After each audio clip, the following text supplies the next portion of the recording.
Ljudi se okupljaju i udružuju iz raznih razloga. Sport, numizmatika, stripovi, rock'n'roll band, skupljanje leptira, religija, grupni seks. Možete li povjerovati da se neki ljudi udružuju da bi vladali svijetom? Takav je navodno slučaj sa veselom družbom Bilderberg. Ime su dobili po nizozemskom hotelu u kojem su se prvi put sastali 1954. godine. Članovi kraljevskih obitelji, političari, utjecajni poslovni ljudi, članovi obavještajnih zajednica skupili su se da bi se dogovorili oko dugoročnih strateških interesa između SAD-a i Zapadne Europe. Tako je počela tradicija održavanja godišnjih konferencija. Svake godine skupina se sastaje u nekom drugom gradu, a uporni novinar Daniel Estulin posljednjih 15 godina proveo razotkrivajući tajne sastanke skupine Bilderberg. Estulinova knjiga Istinita priča o družbi Bilderberg postala je međunarodna uspješnica. U Španjolskoj je doživjela 13 izdanja, a objavljena je u 53 zemlje. Estulinovim riječima, bez obzira gdje se skupina Bilderberg odluči sastati, uvijek ću saznati o čemu će razgovarati, možete se kladiti u to. Pa, kladimo se, mada nam to nije običaj ovdje, na rubu znanosti.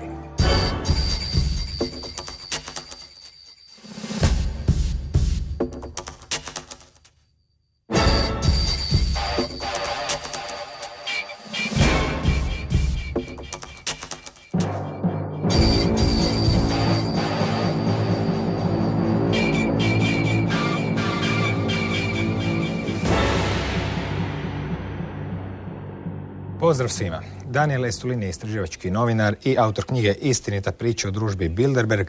Pa čujmo što je u Bilderbergzima iznjedrio u 15 godina istraživanja. Dobar dan. Good evening. Thank you. First of all, thank you very much. It's an honor for me to be in your program. Jeste li istraživački novinar ili ste i nešto više s obzirom na zaleđe koje nam može omogućiti da vidimo na koji način istražujete Bilderberge? Well, in fact, I'm not an investigative journalist. Investigative journalists are journalists. They go to school, they study their art, and then they apply it. My background is in military counterintelligence. Gdje ste radili i u kojoj službi i kada? I've worked for 12 years with the Russian counterintelligence, and I left it about 5 years ago to join this other organization called Meta Groups. It's a group of people in and out of intelligence and counterintelligence services who are actually working together across the world to stop the Bilderbergers and their cohorts from actually exercising their plans. Uprkos tome što su Bilderberzi našli svoj put i do novina i do knjiga, mnogi ljudi još uvijek se prvi put sreću s tim pojmom. Objasnite nam tko ili što je skupina Bilderberg, zašto se zove Bilderberg, od kada postoji pod tim imenom. Well, you know, in the world of international finance, there are those who steer the events and those who react to the events. And while the latter, they're better known, they're greater in numbers, the true power rests with the former. These are the people you never see in the media. And the very center of this a giant global conspiracy sits a group called themselves the Bilderberger Society Organizations or Club. What they are is an aristocracy of purpose between North American and European elites on the best ways to rule the planet. Da li su Bilderberzi tek jedna od grupa koje umreženi kontroliraju svijetom ili su možda oni glavna grupa? Well, actually, they're not the main. They're a very important medium, and they are a medium because through them, a lot of organizations, especially financial and industry interests, meet to exercise their ideology. And that ideology is not one world government or new world order. So many people, unfortunately, especially in conspiracy circles, talk about the ideology of what these people represent is rather one world company limited, where literally one day corporations shall give orders to governments. Koje biste još grupe spomenuli uz Bilderberge kao važne u toj agendi? You can mention, obviously, aside from the Bilderbergers, which are more exclusive because they're the smaller in numbers of different known societies. Another one is the Council on Foreign Relations, which is an American version of the Bilderberger organization. Then you have the Trilateral Commission. But along with these three better-known organizations, you have such groups as Nine Wise Men, you have the Cincinnati Club, then you have the think tanks, the foundations, the NGOs, the universities, and all of them are working together towards the same goal. Što se 1954. dogodilo i gdje? Što je započelo tradiciju sastanaka grupe Bilderberg? Gdje su se prvi put našli? Well, you see, the Bilderberg organization was founded by this group of people called Synergy International, who were really a Martinist occult secret society. Now, these Martinists, their roots go back to the 1780s, and they were founded as the counterattack to the achievements of the United States American Revolution. And again, it's a medium of bringing together interests of people who share, their common ideology of the world. And that ideology has nothing to do with, nation building. It is rather destruction, wholesale destruction of every nation-state republic on earth with all of its consequences. Koliko članova broji Družba Bilderberg danas? Koliko ljudi se okuplja na tim godišnjim sastancima? Well, since 1954, when they met for the first time in Oosterbeek in a hotel called the Bilderberg Hotel, which at the time was owned by the Dutch royal family, the number hasn't really changed. It was 67 at the beginning, and then it grew because the number of nations who participated in Bilderberg conferences grew. And now 120 to 130 people participate annually. Out of these, 1/3 of the delegates are from the United States, and the rest are from Europe. And smaller nations, such as Denmark, Spain, Italy, Portugal, they get to bring 3 delegates, one a politician, one a business leader, and one a media representative. Larger nations such as France and Germany and the UK, they get to bring about 6 to 8 different participants. Another thing about Bilderberg is that before, it used to be a NATO alliance, Europe, United States, and Canada. That is until the fall of the Berlin Wall. And now it has also incorporated members from former Warsaw Alliance.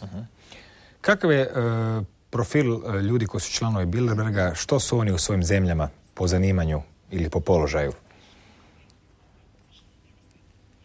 Well, again, irrelevant of their position in their countries, what all of them share is an ideology, and that ideology is ideology of, it's an empire. What they're doing is creating an empire. That's what globalization is. That's what, all these multi-state unions are. It's just another word for an empire. And the empire these people are creating is an empire of money, an empire of usury, an empire which goes against, the very basis of what classical culture has represented for the past 2,500 years. And again, individually, you have people who represent the left and the right and the center and the extreme left and the extreme right. And you have the labor is also represented within the organization. You have the, the most important business leaders there, multi-billionaires, key politicians, European commissioners. European royalty sits at this very big table with all these other members. And finally, they're joined by the leading representatives of international mainstream publications, such as New York Times, Washington Post, Le Monde from France, Rubu from Spain. And that's one of the reasons, we really haven't heard much about these powerful people in the mainstream press. Koliko sam uspio shvatiti, trudite se biti na svakoj tajnoj bilderberškoj konferenciji, barem izvana s fotoaparatom u ruci. Je li to točno? Well, it's. I wish it was, and present is stretching it a little bit, in a sense that yes, I always know where these people meet, but unfortunately, I'm never allowed in, and I do mean unfortunately because I would like to find out, firsthand. We do have excellent sources within Bilderberg organization, and not one but several, and which is how we always know what these people are talking about. And if you go back over the last 10 years, my predictions over the past 10 years, some of them 5, 6, 7 years in advance, were remarkably accurate, as so many alternative publications have admitted, such as, for example, in 2002 when the Bilderbergs met in the United States. Not only did they decide on the exact date of the war in Iraq, but they also decided to push the oil price up from $18 a barrel to something like $100 a barrel by the end of 2007. And you know what? It hit 100 on the 2nd of January 2008, so that was a pretty good prediction. Možete li dati još neke primjere stvari koje su dogovorene na sastancima grupe Bilderberg, a potom su nas, običnu populaciju, zatekli kao iznenađenje koju godinu dana kasnije? Well, another thing is in 2005, they discussed pushing the oil price from $100 a barrel to 150 by middle of 2008, and it hit 147.5 in July, August 2008. Also in 2005, in a meeting in Germany, they talked about pushing the gold price from $300 to $1,000, and of course it went up to $1,000 an ounce.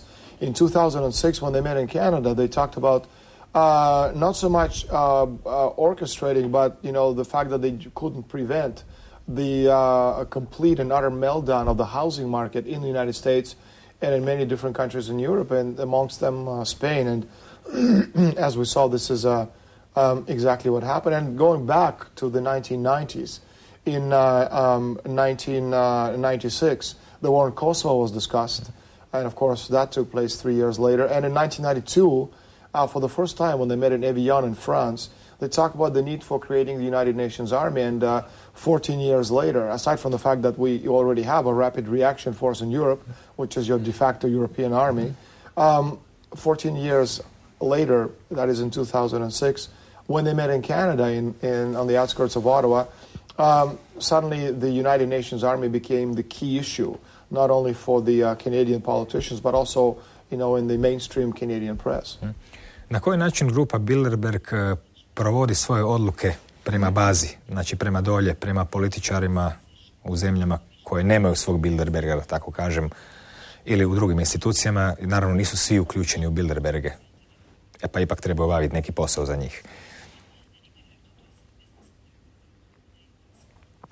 Well, thank you. That's a very good question, and unfortunately, not too many people ask me this question. One of the reasons, excuse me, one of the reasons people have a hard time believing in secret societies controlling the world is that there's a Cartesian fantasy world system where they literally believe that one person, a very small group of people, control the world, instead of understanding it as a dynamic social processes against, the historical, especially when you put it in historical context of social political events over the past 1,000 years. So no, there's no one bad guy who tells everybody else what to do. Yes, it's a socio-historical concept. But what's interesting about these people is that there's no one who is leading the group. You have a president, who is in this case right now Etienne Davignon, but he's not the decision maker. But for example, in January you have Davos Economic Forum. In February, March, the Council on Foreign Relations, they have their annual meeting. Then in April, the Trilateral Commission, they have their annual meeting. In May, June, Bilderbergers meet. In September, International Monetary Fund of the World Bank, they have their annual meeting.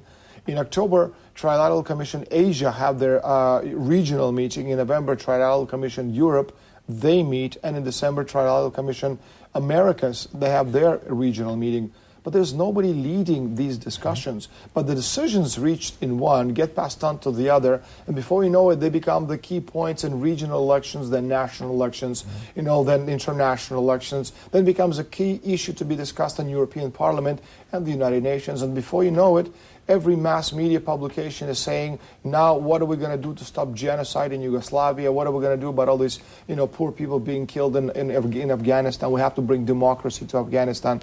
And that's really how it works. As an example, I just gave you, in 1992, they met and discussed for the first time the issue of the United Nations Army in Evian in France. And then in 1995, taking advantage of the war in ex-Yugoslavia, it became a key issue in national elections in Spain, where suddenly, the mainstream Spanish press, led by El País, which is a Bilderberger publication, was saying that, there's a need to create a force that could fight, the bad Serbs so that they wouldn't kill the good people of, all these other former Yugoslav provinces. And then in 1996, it became again an issue in the European elections. In 1998, just when the war was getting underway, in 1998-99 in Kosovo, again it became a key issue in elections in France, in England, in Holland, in Denmark, and in Sweden. And then in 2001, BBC, which is the main Bilderberger organ in the world, it had a very important article where they're literally talking about the need to create the rapid reaction force and saying just how necessary that is for the stability of Europe. And then, as I said again, in 2006, Bilderbergers met in Ottawa. And 2 days after the meeting ended, it was on the front page of every Canadian publication controlled, which is obviously mainstream publications controlled by Bilderbergers, where it wasn't Bilderberg, but actually United Nations, according to the publications, who came up with the idea of the need to create the United Nations Army. And again, they take their time, but they certainly understand that it's a long process, especially, again, if you put it in historical context and not just look at it as a conspiracy of Cartesian one-person conspiracy. Može li se reći da je Europska unija projekt Bilderberga? Well, of course, as a matter of fact, not only can we say it, but they themselves have admitted it, so that's no longer in question. They released Etienne Davignon, the president of the Bilderbergers, talked a few months ago about the fact that, yes, the idea for the European Union was first, second, and mostly discussed at Bilderberg conference, and he was very proud of the fact that Bilderberg organization worked together to create what he believes to be such an important group or pan-European Union for world's peace. S obzirom na sve što se od vas može čuti od Bilderbergima, teško je zamisliti da su Europsku uniju zamislili kao demokratski raj, kakvim se predstavlja često puta u medijima, kao nešto bolje od onog što zemlje koje još nisu ušle imaju. Što oni zapravo žele postići Europskom unijom? Kakva je njena struktura? Može li se govoriti o nekakvoj vrsti prikrivene diktature ili čak otvorene, kao što neki tvrde? Well, you just hit right on the right word. Any kind of globalization is an empire, and any kind of an empire is a dictatorship. And theirs is an empire of money. And in the end, their plan hasn't changed at all over the past 1,000 years. What's today called the Bilderberg Group or the Bilderberg Organization or Society, 800 years ago was called the Venetian Black Nobility. And in fact, if you look historically, these are the same families over this very long span of time, and that's why I do mean historically. You can really see how the same families have been working towards the goal of control, and we're seeing it right now. European Union, you have the North American Union being created. African Union is already, ahead of North American Union in their plans. And now you have the Asians gathering together under one roof as well. And again, the plan hasn't changed in all these years or centuries. It is the wholesale destruction of nation-state republics. And that is very important because, you see, nation-states, independent nation-states, have constitutions, flags, currencies, borders, their own monetary systems. And right now, what we have in Europe is we have this pan-European Union where nations are no longer allowed to feed their own citizens. They don't have their own monetary policy. It's controlled by the same people whose idea to destroy every nation-state on earth. And obviously, my advice to Croatia is, please, whatever you do, think twice before you decide becoming third-rate citizens in this global dictatorship. Kada se priča o uništenju nacionalnih država, što je danas stvarnost s obzirom da se želi stvoriti jedna nadnacionalna država iz svega što se vidi, kako se taj koncept uklapa u vrijeme od prije 700, 800 ili 600 godina? Kada još nije ni bilo pravih nacionalnih država. Zbog čega ih je prvo trebalo stvarati da bi ih se potom uništavalo? Well, what we're doing right now, I'm not sure if you're referring to former Yugoslavia, or you're referring to ja govorim o jednom srednjovjekovnom svijetu, puno malih kraljevina, bez pravih nacija, kad ljudi čak i nisu svjesni svog nacionalnog identiteta, a države su tek kraljevine, tek će nastati od njih nacionalne države. You see, the idea, the whole concept of nation-state republics was born as a result of a meeting, a council, which was held in 1439, 1440, which was called then the Council of Florence. And this Council of Florence was the temporary merger of the Eastern and Western rites of the Christian Church. And it was led by brilliant people such as future Pope Pio II, and to me, the most brilliant person in the history of the last 600 years, Cardinal Nicolas of Cussat. And as a result of that Council of Florence, First nation state republic was born in Europe in France with Louis XI, and then in England, which followed suit with Henry VII. And what we got with the nation-state republics is we got a constitution later in the United States, natural law, general welfare. And, you know, the idea of general welfare, a lot of people understand it as a welfare state, you know, some big fat guy sitting at home watching television, eating pizza, collecting unemployment benefits. But, you know, the whole idea of what general welfare represents, it's, you know, it is immortality of the planet, of the humans. What is the responsibility of governments to its citizens? To provide for future generations. And that is what general welfare means, especially as it's written in the preamble to the Constitution of the United States. And that's what these people have been trying to destroy, you know, the idea of welfare where the states, you know, provide as a higher goal and higher objective for its citizens. And that's what immortality is, you know, assuring the, you know, the survival of the human species. And that's, you know, that's the empire of the soul and of the mind. Of course, the empire of the money, which is what Bilderberg is, they don't need all these people. And another objective reached through nation-state republics is, for the first time in France, because it was an impetus given by the people to the government to continue on the road to scientific developments and progress. And as a result of that, France, back then, began winning square kilometers of space against nature. And that changed, that revolutionized the whole world. We, the people, started growing as people. That's called progress and development. And that has given us wealth. And as Leibniz discovered 200 years ago, progress and development is directly proportional to population density. The more developed we are as nations, the more developed we are as the world, the wealthier we are, the more people live on the planet. And of course, the empire of the money doesn't need all these people. So they need to destroy nation states. They need to destroy, you know, the world economic system, because this is the only way they can drag us back, as you said, you know, to the feudal age where you and I and our children and our children's children worked the land, died, and their children worked the land for a very small group of people who controlled everything else. Kad bi Bilderberzi htjeli vladati svijetom kroz Svjetsku banku, to ne bi bilo ni pola problema. Međutim, u zadnjih 30 godina pojavili su se dokumenti koji pokazuju da je jedan od strateških ciljeva smanjenje populacije, smanjenje broja ljudi na svijetu. Mnogi autori su spominjali neke dokumente iz 70. godina. U kojim dokumentima je, znači, otkrivena namjera ili nekakva misao da bi trebalo smanjiti broj ljudi na svijetu i kako se to uopće danas radi, ako je to istina?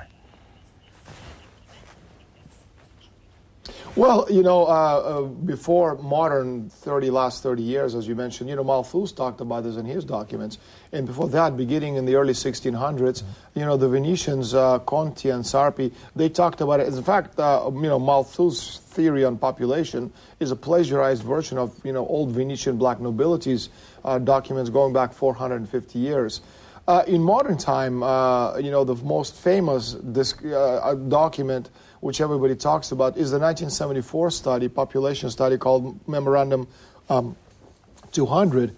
And in this memorandum, they're talking about reducing the world's population from the year 74 to 1974 to the year 2050 by 3 billion people. And it was the document signed by Kissinger and by Richard Nixon on April 24th, 1974. But again, a lot of normal people, when I say normal, I mean a person who goes to work, wakes up in the morning, goes, you know, works 9 to 5, comes home, you know, watches television, reads an occasional book, and watches a football game. That's a normal person.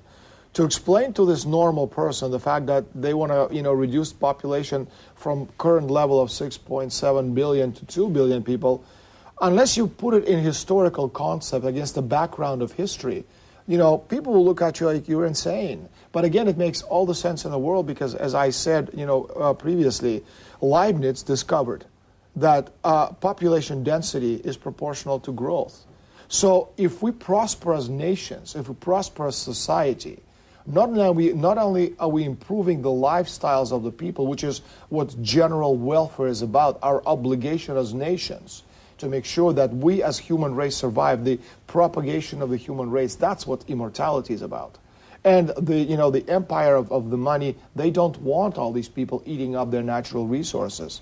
And that's why they need to reduce the world's population, not because it's a whim, but because it's a very historically logical concept, if you look at it from their point of view. Ljudima je, kao što ste rekli, teško prihvatiti ideju da bi neko htio ubiti 4 milijarde ljudi. Međutim, lako je zamisliti nekoga tko je 37. u Njemačkoj ljudima govorio da će postojati tvornice smrti gdje će ljude kamionima i vlakovima dovoditi pod tuševe, ubiti, spaliti i pustiti kroz dimnjak. To bi naravno svima zvučilo fantastično, no to se dogodilo. Kad već spominjemo to, prije 1954. i prije Bilderberga, kakve su bile veze tih ljudi sa onime što se zbivalo u Europi 30. godina i 40-ih? Danas već ima dosta podataka koji pokazuju da je glavni šef CIA bio pobornik nacizma, da su naciste financirali američki industrijalci, ljubitelji eugenike i slično, čak i neki preci današnjih predsjednika. Kakvu je ulogu ova ista struktura ljudi imala u tom najmračnijem evropskom razdoblju? Jesu li zadovoljni svojim postignućem? I don't know. I don't think they're satisfied. They're certainly not, unhappy. They're much further ahead than I would like to see them ahead, but not nearly as far, towards reaching their objectives as they want. But,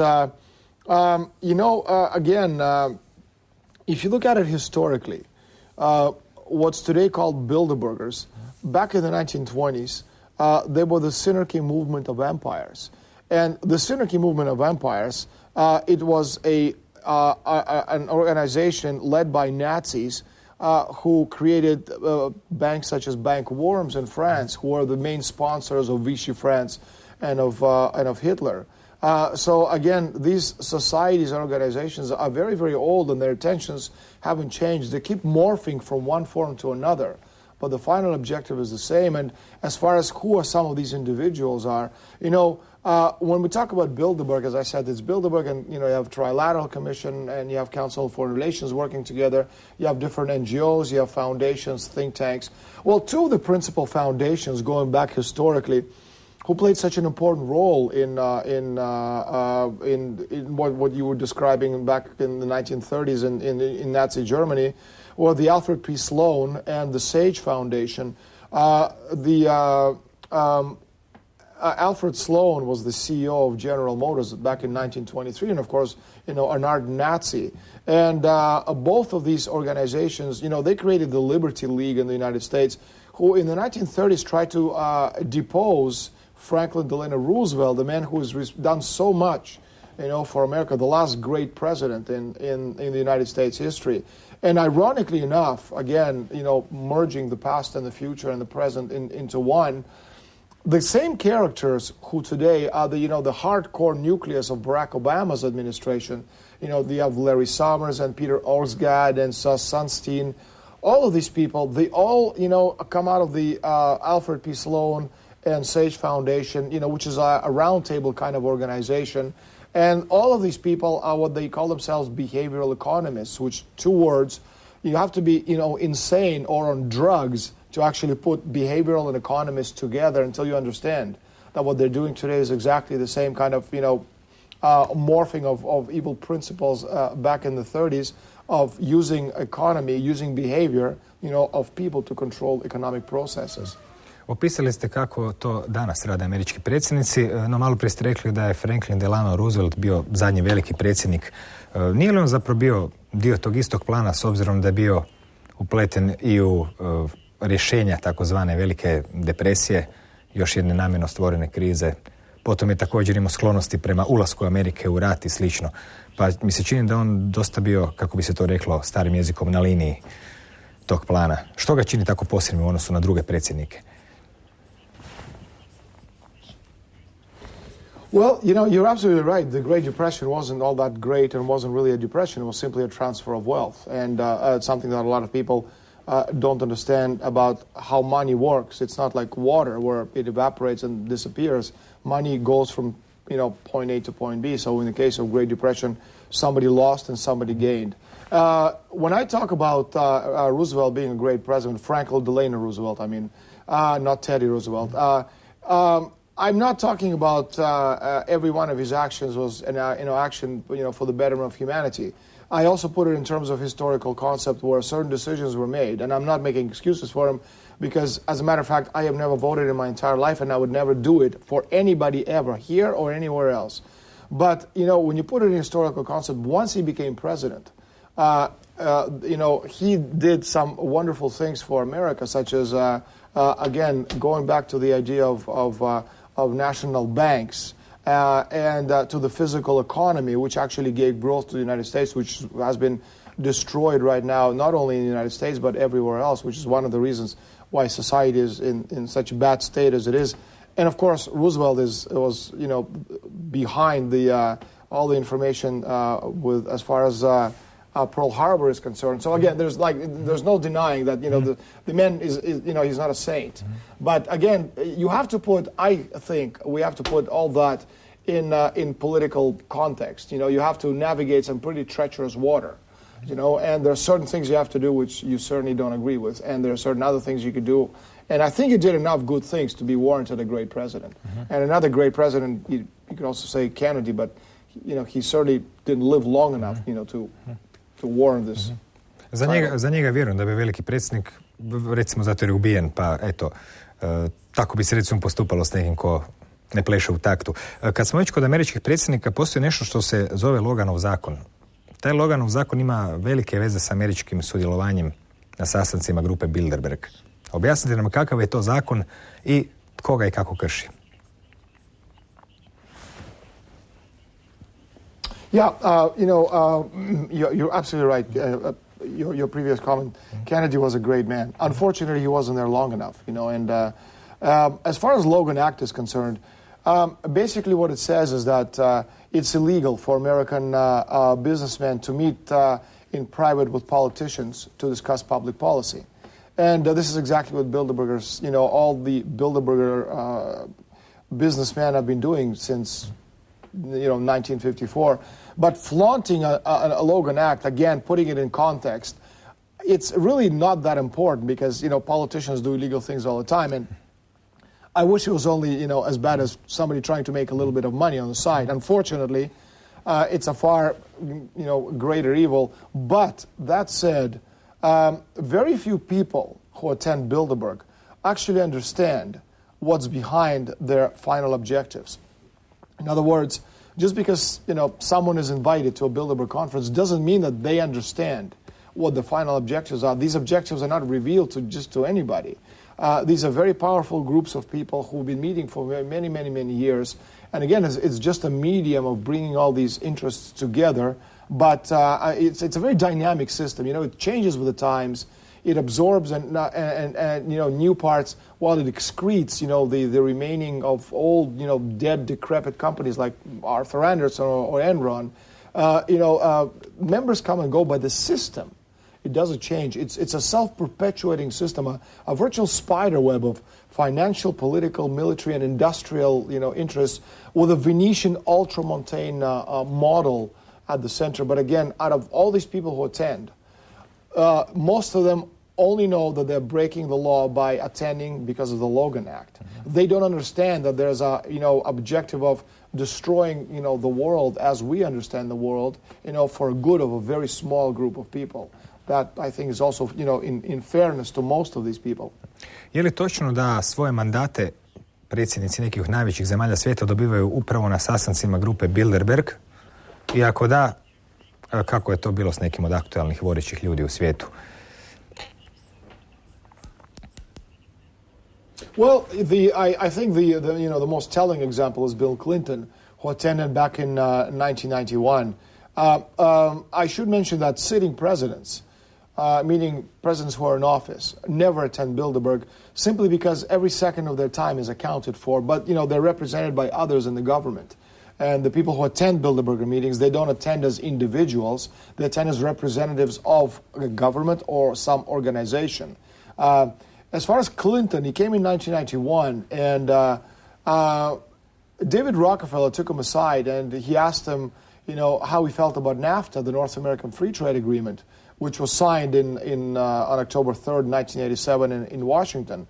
And Clinton had, at the time, he was just a lowly governor of Arkansas, and he was making $35,000 a year, which, compared to what David Rockefeller makes a year, makes you wonder what was he doing there. Možda ima mali fuš u švercanju droge, ali to je druga priča.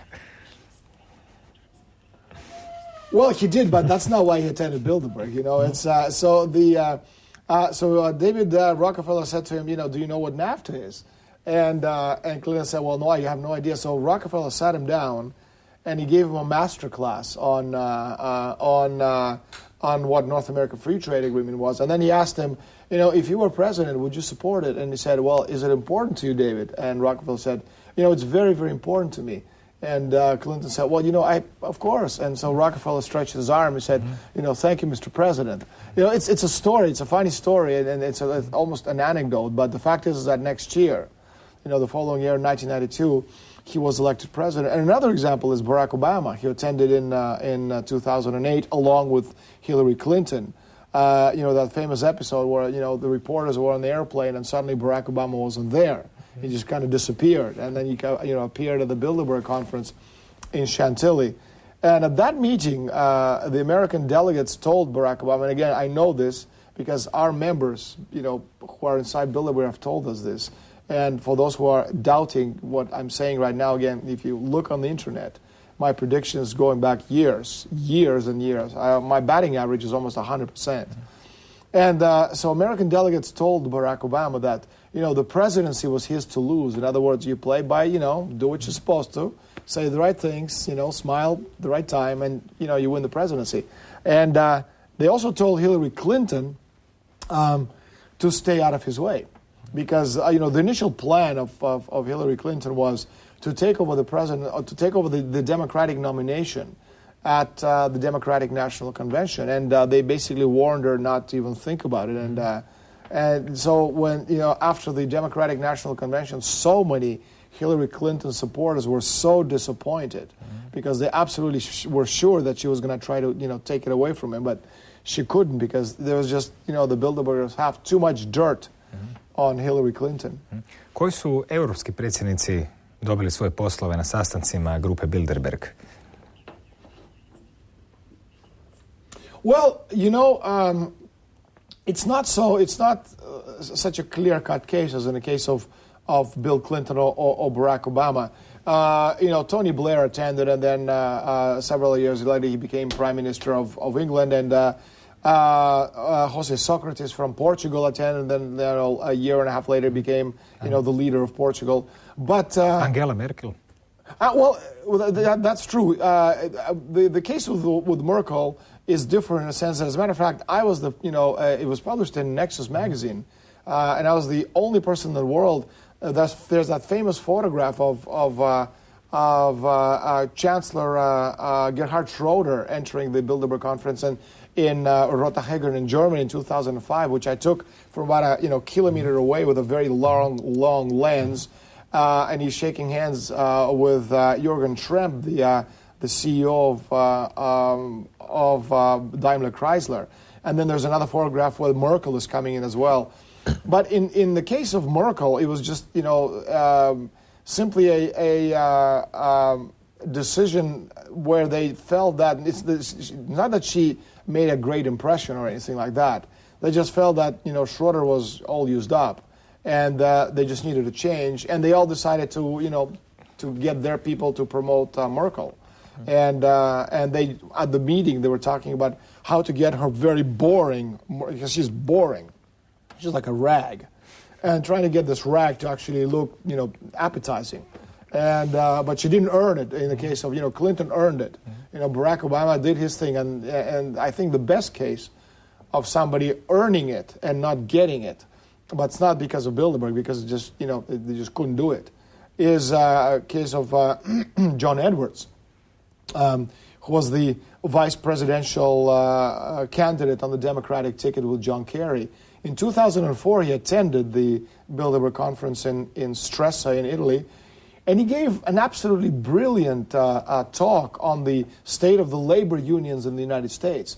And Bilderbergers, they were so impressed with his eloquence that breaking, protocol, which is a very important thing to Bilderberg, they all got up and they all, clapped, in recognition of his great speech. And then Henry Kissinger literally, walked out of the room, picked up the telephone, his cell phone, and called John Kerry, and he said, "John, I think we found you vice presidential candidate." And again, you may not believe a story. It may sound like a tall story.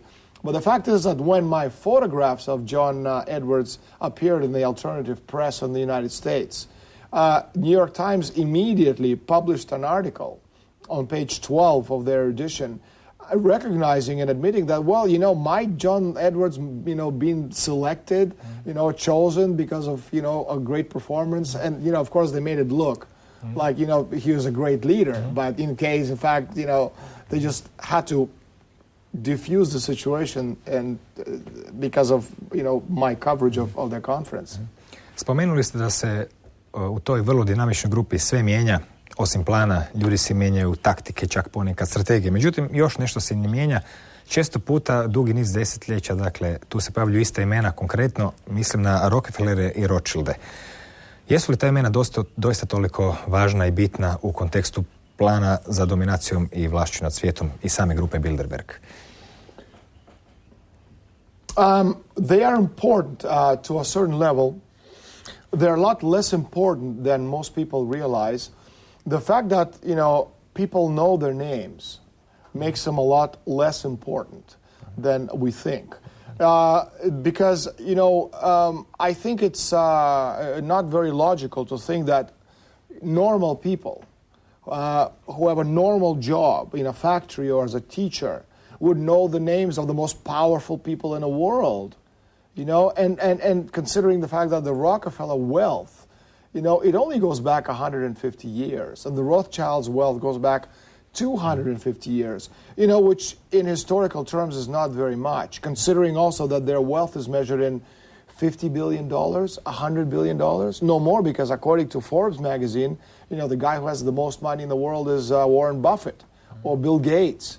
In fact, the really powerful families, the really wealthy families historically, I'm talking about 1,000-year wealth, their wealth is measured in trillions and quadrillions of dollars. Now, when I say quadrillions, I'm not just throwing a very large number with lots of zeros at you to impress you. In fact, I have a document which we will publish in my new book, The Shadow Masters. And it's an extract of a bank account from Baron Krupp, K-R-U-P-P. These are, 19th century German industrialists and arms merchants. Well, this one bank extract has $112 trillion. Considering that you and I have more than one bank account, we may only have $10 in the bank account, but we have more than one. I would think that, the Krupps would also have more than one. And if one account has $112 trillion, you can only imagine how much money these people have. And as far as the names are concerned, I discovered, after spending 2.5 years researching in the National Library in Florence, which is one of the most important centers in the world for old research, that the two of the more, not the most, but two of the more powerful families in the world are one of the Savoys. Most people may know the name because of the Hotel Savoy. But another name, and this is a name that I think very few people who are not initiated would know, is the Frescobaldi. And their wealth is measured in hundreds of quadrillions of dollars. And when I say it again, I don't just throw a number at you. Pretpostavljam da ni engleska kraljevska obitelj nije među najsiromašnijima. Well, in fact, the Queen of England is out of the better-known people to the general population. She is far wealthier than the Rockefellers and the Rothschilds. And although periodically we hear that the Queen has $3 billion, in fact, that I think she probably has $3 billion, in her purse. In coins. in coins, exactly. Because again, the Queen of England, Elizabeth II, her roots are German, but her roots are also Venetian because, as I have discovered, she goes back to the very, very powerful Venetian black nobility family of Marquess de Este de Venezia. And these are the nobles, whose roots go back again about 800 years. So you can say that, she is certainly today the most powerful woman person in the world, and certainly the wealthiest out of the known individuals. To je dugo vremena za štednju. Sve ove detalje i puno više njih, naravno, pišete u svojoj knjizi Istinita priča o družbi Bilderberg. Spomenuli ste malo prije sklonost protokolima i važnost protokola kod Bilderberga. Imaju li ta tajna društva poput Bilderberga svoju okultnu stranu? Znači, neku koja je sklona ritualima, mističnom pogledu na svijet i slično? Well, as I said, the most important of these organizations within Bilderberg and their roots is a Martinist occult secret society, which is going back to the 1780s. That's probably the most important occult society. I don't know what their rituals are, but again, we can trace Bilderberg back to the Martinist cult. We can trace it back to the Venetian black nobility about 800 years ago. But we can also trace it back all the way, to the oracles of Delphi. It's the same people. This fight really hasn't changed in the last 2,500 years. Možemo li ići do Egipta, Sumera? Well, absolutely. That's exactly where that's where I was going, all the way back, to the ancient Egypt, because their rituals are the same. Their ideals are the same. Their vision of things is the same. And you can take any one of the organizations you want within Bilderberg, and they all function on the same ancient principles. And it's a very old fight spanning 2,500 years at least, going back to the Plato and Socrates on the one hand, and Aristotle on the other, and going all the way to the present. So it's a very old fight, and I think I think they've been going at it for such a long time, and unfortunately they're so close, to reaching their goals. But we're not exactly without resources, we the people. Evo za kraj, neću vas pitati gdje se odvijalo nekoliko zadnjih sastanaka grupe Bilderberg, što sigurno znate, niti gdje će se nekoliko budućih odvijati, što možda znate, možda ne, nego bi pitanje bilo ono što ste na početku i rekli. Koji bi bio u konačnici krajnji cilj grupe Bilderberg? Postoji li trenutak u kojem bi oni bili zadovoljni i rekli, evo, postigli smo svoj cilj, sad možemo konačno se nakon 4000 godina opustiti, uživati, popit piće bez straha da će nas mase svrgnuti ili nešto. Čini mi se ta sklonost prema moći pomalo iracionalna, pa me zanima, postoji li tu uopće zaista krajnji cilj kada će sve biti gotovo?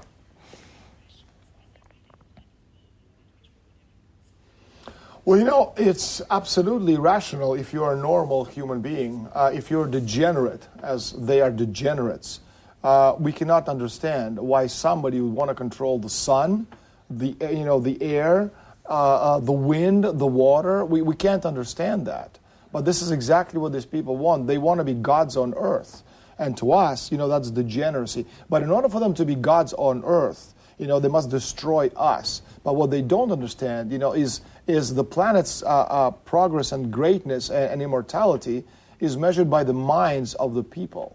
And that's something that they're trying to destroy, and that's one of the only ways that we can lose this is if they can destroy our minds of the people, because again, this degeneracy of their ultimate goal of total control passes, through people who will allow them to do it. And before the show, we're talking about Croatia, and I was very disturbed to hear what you had to say about, them lowering the percentage of votes that would require to enter the European community. And, my advice, to Croatia, and, I hope, country listens. Don't join European community. Stay free, independent nation with your own monetary system, where a country can feed its own citizens and decide its own future. Being in Europe only leads to destruction, as I can tell you from experiences in France, in Spain, in Portugal. Greece is about to default and become, fourth world status nation. Is that what Croatia wants as well? Hvala vam na gostovanju i do neke sljedeće prilike želim vam puno uspjeha i u vašem filmu. za koji se radi po knjizi i s vašom knjigom Istinita priča o družbi Bilderberg i novim knjigama i do neke sljedeće prilike. Thank you for having me. It's been a pleasure. Hvala i vama na pažnji. Postoji stara izreka da se kočijaši mijenjaju, a konji ostaju isti. S obzirom na sve, čini se da izreka nije potpuno točna, čini se zapravo da su i kočijaši uvijek isti. U tom slučaju nema zapravo druge nego da konji nešto promijene. Doviđenja.